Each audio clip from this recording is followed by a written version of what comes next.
اللہ وبرکاتہ۔ میرا نام محمد عبد الحادی ہے، وہ جماعت نحو کا طالب علم ہوں۔ آج میں آپ سب کے سامنے میرے پسندیدہ مجاہد آزاد ہند نواب سراج الدولہ کے بارے میں بیان کروں گا۔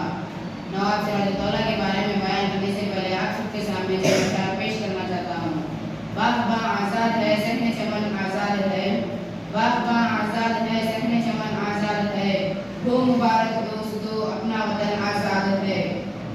وطن کی جانشین میں وطن کے کام آئیں گے، وطن کی جانشین میں وطن کے کام آئیں گے، ہم اس زمین کو ایک دن آسمان بنائیں گے۔